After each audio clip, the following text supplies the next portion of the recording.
The Tanzanian Great Migration. You have decided to take a safari, and without hesitation I would advise a Serengeti safari in northern Tanzania. A safari across the endless plains of the Serengeti to witness the last great migration on Earth is an unforgettable experience. The whole safari across the huge Serengeti is a package with an abundance of animals rivaled nowhere else in Africa. It is compounded with majestic landscapes and the fascinating tribes you meet. It is here you will realize that you are in Africa proper. The Great Migration Safari in the Serengeti comprises of hundreds of thousands of wildebeest in a never-ending cycle of movement, closely followed by the predators looking for an easy meal. The wildebeest follow the rains, and migration is therefore as unpredictable as these rains. It is the last remaining great migration on our planet, and as such, it is a must to take a safari to witness firsthand this great event. Many safari companies try to predict the whereabouts of the animals. The success of this is dependent on three main things. A. The rains being on time. B. The rains lasting long enough to influence the animal to move. C. The experience of the company organizing migration safaris in the Serengeti. The problem with these predictions is that in recent years the rains have not been on time, or they have even failed, leaving some safari makers with clients in the wrong lodges in the wrong area of the Serengeti.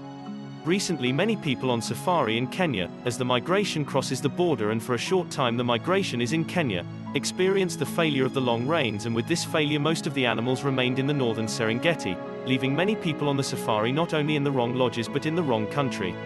How to solve this problem involves a little work on your part, in researching your subject and booking your safari vacation with care.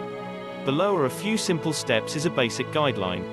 1. If you are wanting your safari from late July through to the end of September, October, then it is necessary to book well in advance. This time of year is so busy that most of the lodges will become full. 2. Have you heard of overcrowding in the Serengeti?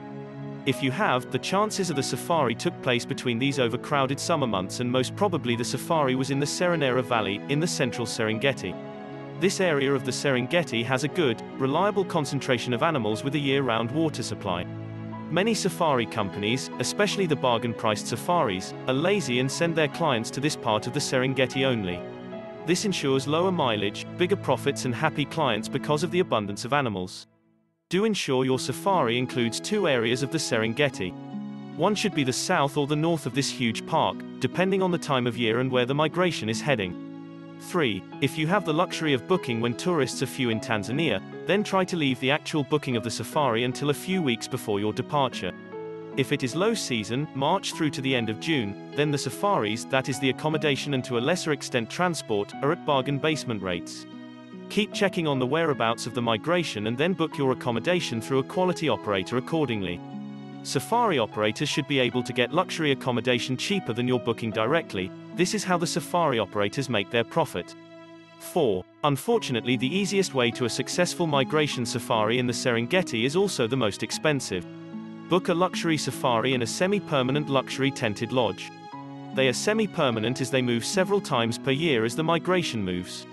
This almost guarantees you will be up close and personal with the Great Migration. How it is possible to keep a check on the whereabouts of the migration is easier said than done. There are many sites that claim to have regular updates, but some I checked recently are almost 2 years past their sell-by date. I would suggest keeping in touch with 2 or 3 of the small boutique tour operators in Tanzania, and they have vehicles with drivers who are returning from the Serengeti every week and so know the movements of the animals. They will not mind keeping you well informed of what is happening in order to, hopefully, get a safari booked.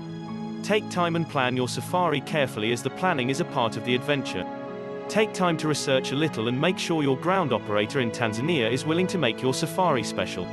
Many of the safari operators are, rather sadly, only bothered about making a quick buck, and the client's wishes are of no concern to them.